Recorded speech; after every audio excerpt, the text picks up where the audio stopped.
Time is extremely illusory. We can make all kinds of scientific judgments about it, but fundamentally it's just reduced to numbers. 1 minute, 5 minutes, half an hour, a whole day. What's the meaning of that outside of the numbers? It's very elusive. However, it has practical value, because if I tell you, okay, let's meet tomorrow morning in the cafe at 12 o'clock, you can be organized and structured enough to be fairly confident that we're going to meet at the same time. So it helps to structure and organize your life. In that sense, time is a practical tool that we can use. But outside of that practical use and value, what the hell is time? It's a dream. And we're believing in the time structures that our mind produces, not understanding that it is a dream, and that is part of the Maya. It reminds me of that story of the Chuangzi.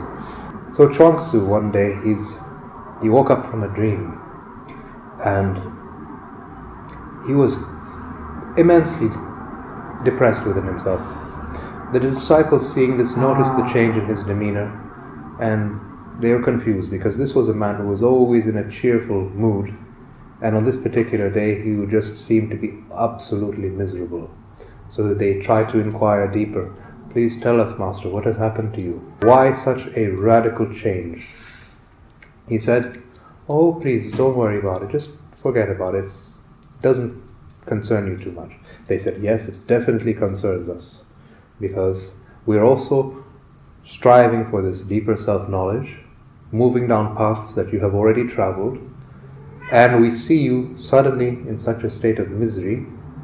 Why has such a thing taken place? Could we one day meet the same fate?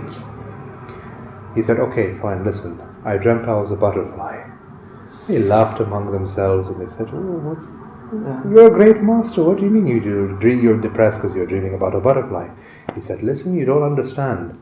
I was dreaming that I was a butterfly, but I was so immersed into the experience that when I came back to my so-called ordinary senses, I didn't know if I was a butterfly dreaming to be Chuangzi or Chuangzi dreaming to be a butterfly. This is one of the main teachings of the Lankavatara Sutra, that much of what you know about reality is just your mental projections about it. And for you to become more aligned and connected with the nature of reality, you must discover a way of being within yourself which is completely free of attachment to mental projections. And in other words, what is this thing that exists outside of your mental projections? That's exactly what they're referring to as Shunya, as absolute emptiness.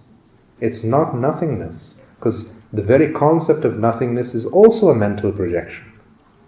And in fact, this habit of mental projection runs so deep into the human psyche that you must even empty your very idea of emptiness. So even empty the emptiness.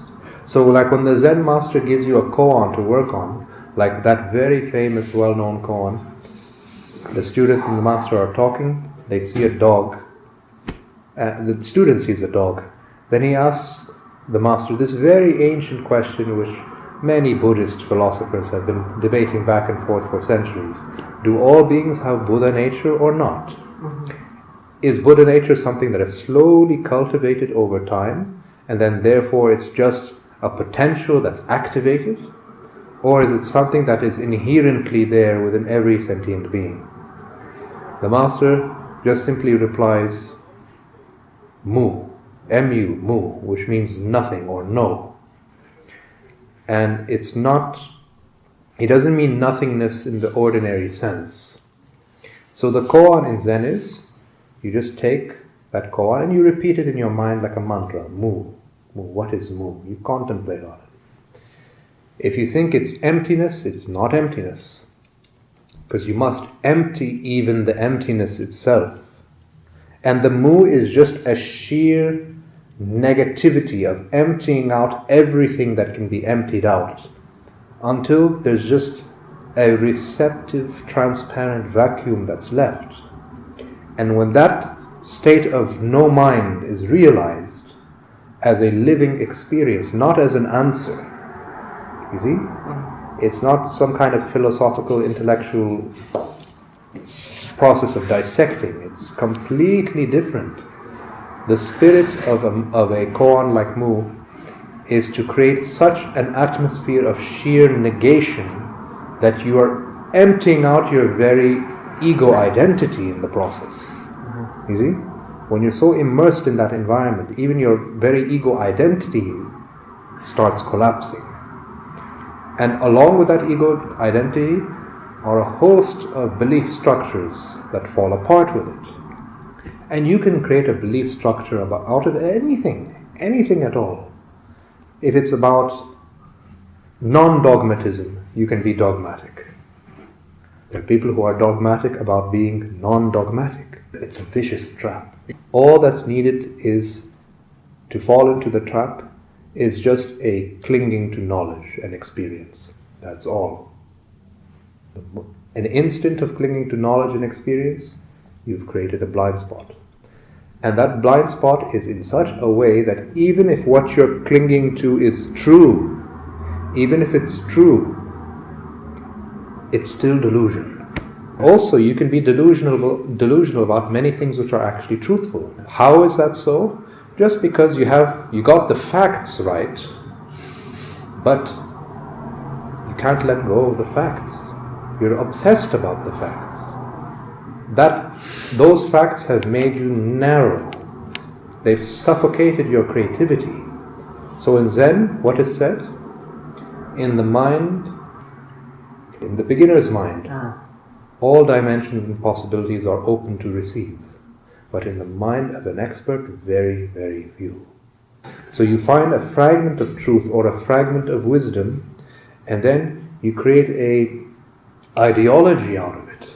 So you see, even with genuine insight and wisdom, you can still fall into the trap of dogmatism. That's how severe this is. So Mu is actually, the koan Mu is actually a remedy for all that. Empty yourself to such a point where there's nothing left to empty out, and see what's left as a way of being. See what will be left when your original mind reveals itself. The original mind that is uncorrupted by belief structures, by narrow one-sided ways of thinking, and by the clinging activity of the mind. And that is a state of tremendous, unimaginable freedom that most people, if they taste it at all, is in short glimpses, but not integrated as a way of being.